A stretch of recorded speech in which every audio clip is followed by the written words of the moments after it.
प्रतिभा पर्व में छात्रों के मूल्यांकन के पश्चात हमें अपनी शाला के छात्रों का जो रिजल्ट है इसे प्रपत्र 1 व प्रपत्र 2 में तैयार करना होता है।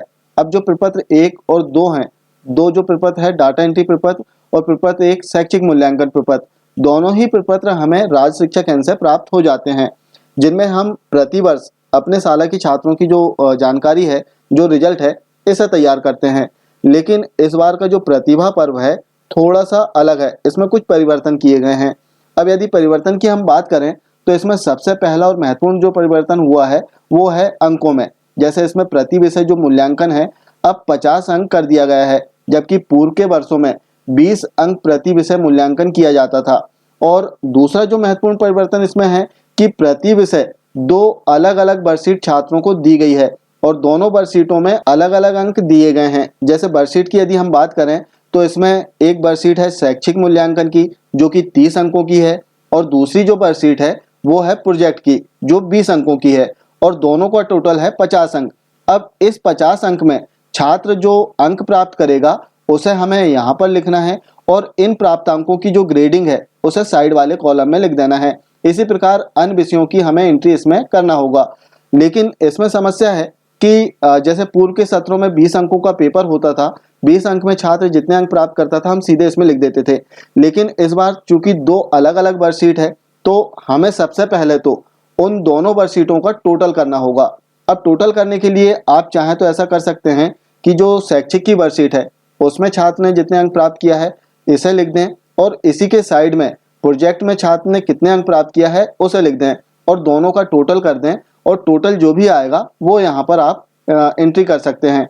या फिर आप चाहें तो बहुत अच्छे से सिस्टमेटिक अपनी शाला का जो रिजल्ट है, जो जानकारी है, इसे इस फॉर्मेट में तैयार कर सकते हैं। क्योंकि हमें 2 ही फॉर्मेट मिलेंगे, प्रपत्र 1 और प्रपत्र 2, जिनमें हमें जानकारी तैयार करना है, रिजल्ट तैयार करना है। लेकिन इस फॉर्मेट में हम एक सामान्य जानकारी, एक रफ जानकारी अपनी शाला के लिए बना सकते हैं।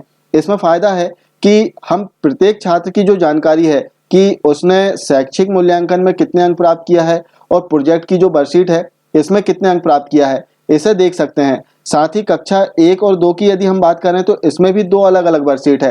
पहली जो वर्कशीट है इसमें अभ्यास पुस्तिका की प्रारंभिक 5 वर्कशीट और दूसरी जो वर्कशीट है प्रयास पुस्तिका की कोई भी 5 वर्कशीट।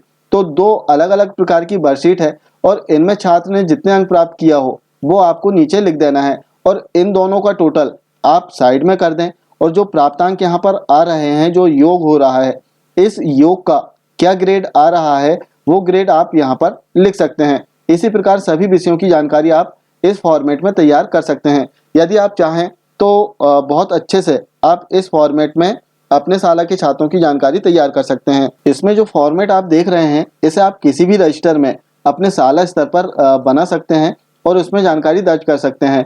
साथ ही जो फॉर्मेट है इसे आप डिस्क्रिप्शन बॉक्स से भी डाउनलोड कर सकते हैं, जिसमें कक्षा 1 व 2 के लिए और कक्षा 3 से 8 के लिए सभी कक्षाओं के लिए फॉर्मेट मिल जाएंगे। यदि आप चाहते हैं तो अपनी शाला के छात्रों की जानकारी इसमें तैयार कर सकते हैं। और रिजल्ट तैयार करने के लिए अभी हमारे पास में पर्याप्त समय है, क्योंकि जो प्रतिभा पर्व के संबंध में पूरक निर्देश प्राप्त हुए थे इसमें बताया गया था कि छात्रों की जो वर्कशीट है इनका मूल्यांकन 16 फरवरी से 25 फरवरी 2022 तक शिक्षकों को करना है। इसके उपरांत 25 फरवरी 2022 से 10 मार्च 2022 तक शैक्षिक मूल्यांकन प्रपत्र 1 व डाटा एंट्री प्रपत्र 2 शिक्षकों को भरना होगा। तो इस प्रकार यदि हम देखें तो अभी पर्याप्त समय है। तो इस समय में हम अपने शाला की जो जानकारी है इसे बहुत ही सिस्टमेटिक या तो रजिस्टर में हम अंकित कर सकते हैं या जो फॉर्मेट है इसका प्रिंट लेकर इसमें भी अपनी शाला की जो जानकारी है इसे तैयार कर सकते हैं।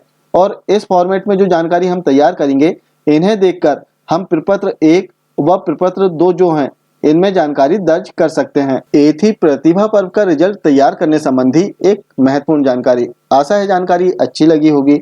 मिलते हैं कुछ इसी प्रकार की जानकारी के साथ में अगले वीडियो में। तब तक के लिए जय हिंद।